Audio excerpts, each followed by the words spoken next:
देहू येथील ज्येष्ठ तैलचित्रकार प्रेम माने यांनी सरकार आणि बँक व्यवस्थेविरोधात तीव्र संताप व्यक्त केला आहे। गेल्या 5 वर्षापासून आत्मनिर्भर भारत योजनेतून कर्ज मिळविण्यासाठी त्यांनी सतत प्रयत्न केले, परंतु बँकेच्या अधिकाऱ्यांनी आणि राजकीय पातळीवरील उदासीनतेमुळे त्यांना वारंवार नकार मिळाला। या अन्यायाविरोधात प्रेम माने यांनी जाहीर केलं आहे की येत्या 6 ऑक्टोबर पासून मुंबई मंत्रालयासमोर ते अर्धनग्न अवस्थेत लक्षवेधी चित्र आंदोलन करणार आहेत। माने यांनी सांगितलं की पंतप्रधान नरेंद्र मोदी यांच्या आत्मनिर्भर भारत योजनेचं स्वप्न मी प्रत्यक्षात उतरवण्याचा प्रयत्न केला, पण स्थानिक बँक अधिकारी आणि काही सत्ताधारी लोकांनीच त्या योजनेला पायदळी तुडवलंय। माझ्या व्यवसायाचं तब्बल 10 कोटी रुपयांचं नुकसान झालं आहे आणि उपचाराअभावी माझ्या दिव्यांग मुलाचं निधन देखील झालं। जर मुख्यमंत्री देवेंद्र फडणवीस यांनी याकडे लक्ष दिलं नाही तर माझ्या आत्महत्येस शासन आणि सत्ताधारी जबाबदार असतील। माने यांनी यापूर्वी 2024 मध्ये पुणे जिल्हाधिकाऱ्यांना 35 पानांचं निवेदन देखील दिलं होतं, पण त्यावर आजवर काहीही कारवाई झाली नाही। त्यांनी मागणी केली आहे की बँकेने अडवलेले कर्ज तातडीने मंजूर करावे आणि मुख्यमंत्री फडणवीस यांनी बँकेला हमीपत्र देऊन मदत करावी। कलावंत प्रेम माने यांचा हा संघर्ष केवळ त्यांच्या कर्ज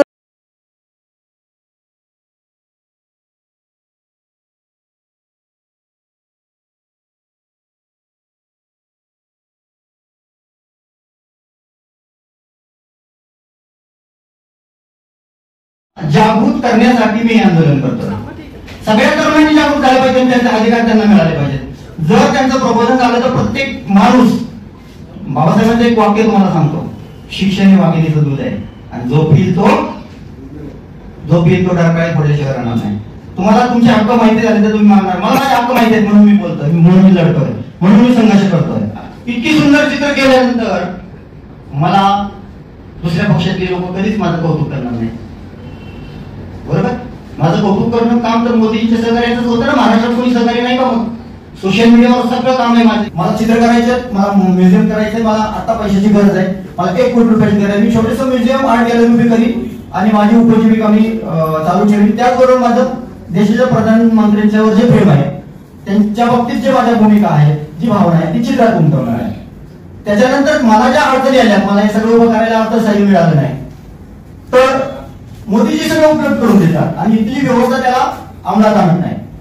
ते का आणत नाही, त्याच्यावर माझा संघर्ष आहे की आजच्या तरुणांना मोदीजींनी जे उपलब्ध करून दिले ते मिळालं पाहिजे, ते का मिळत नाही। मी चित्रकार प्रेम राधाबाई बाबू माने, संत तुकोबारायांची भूमी, श्री क्षेत्र देहू म्हणून आज इथं पुण्यामध्ये पत्रकार परिषद घेतोय आणि अत्यंत गंभीर विषयावर मी आपल्या समोर चर्चा करतोय, संवाद साधतोय। पत्रकार हा समाजाचा आरसा आहे, आमच्या भावनेचा तो प्रतिबिंब आहे। आमच्या भावना पत्रकारांनी पटलावर उमटल्या की त्या जगावर उमटतात आणि त्याची दखल घेतली जाते। आजचा विषय आहे की देशाचे प्रधानमंत्री आदरणीय श्री नरेंद्र मोदीजी साहेब यांच्या सुंदर संकल्पनेतील विकसित आत्मनिर्भर भारत अत्यंत सुंदर संकल्पना आहे आणि त्या संकल्पनेला महाराष्ट्रातील काही सरकारी पक्षातील राजकीय पदाधिकारी, बँक पदाधिकारी, मला जेवढी माहिती आहे तेवढी सांगतो, बँक पदाधिकारी, सरकारी पक्षातील राजकीय पदाधिकारी हे प्रचंड विरोध करतात। मोदीजींच्या योजना, तरुण आत्मनिर्भर होण्यासाठी ज्या योजना मोदीजींनी आणल्या त्या तरुणांपर्यंत पोहोचवल्या जात नाही। मी त्यातला एक अन्यायग्रस्त आहे, माझ्यावर तो अन्याय झालेला आहे, मला ती योजना मिळून दिलेली नाही। 4 योजना मी मागितल्या होत्या आतापर्यंत। मी माझं स्वतःसाठी एक कर्ज मागितलं होतं, माझं 100% 24 वर्षाचं दिव्यांग बाळ होतं त्यासाठी कर्ज मागितलं होतं, माझी धर्मपत्नी त्याच्यासाठी मी मोदीजींच्या योजनेतून कर्ज मागितलं होतं। मी कोरोना पॅकेजमधून कर्ज मागितलं होतं 2020ला। माझ्या दिव्यांग बाळाला जिल्हा परिषदेच्या माध्यमातून अपंग विभागातलं कर्ज मंजूर झालं होतं, तेही बँकेने नाकारलं। माझ्या पत्नीला मुद्रा योजनेतून 2 लाख रुपयाचं कर्ज मागितलं होतं 2024ला, तेही बँकेने नाकारलं। या सगळ्या गोष्टी मी भारतीय जनता पार्टीच्या पदाधिकारी यांच्यापर्यंत मांडल्या की बाबा बँक मोदीजींच्या आदेशाचा अपमान करते, अंमलात आणत नाही ती योजना, तर तुम्ही लक्ष द्या। 5 वर्ष पाठपुरावा करतोय, पण भारतीय जनता पार्टीचे मोठे पदाधिकारी सुद्धा कुठल्याही प्रकारचं लक्ष देत नाहीत। याचा अर्थ त्यांची मुखसंमती आहे काय सगळ्या गोष्टीला? जो मोदीजींचा अपमान करेल त्याच्या पाठीमागं ही भारतीय जनता पार्टीचे पदाधिकारी उभे राहतात का आणि त्यांना सपोर्ट करतात का? मग मोदीजींना अपमानित आणि बदनाम करण्याचं तुमचं खरं कारण काय आहे ना?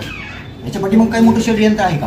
हा खरा मोठा प्रश्न आहे। बँकेचं प्रकरण थोडं बाजूला राहू द्या, माझ्या कर्जाचं प्रकरण थोडं बाजूला राहू दे, आम्ही एक वेळेस उपाशी राहून काम करू आणि उद्या मृत्यू कोणालाही माहित नाही. पण माझा खरा प्रश्न आता असा आहे की आदरणीय प्रधानमंत्री मोदीजी देशासाठी एवढं सुंदर काम करतायत, महाराष्ट्रातले भाजपचे पदाधिकारी त्यांच्या विरोधात काही षडयंत्र रचतायत का, हे केंद्रीय यंत्रणांनी याचा सखोल तपास केला पाहिजे.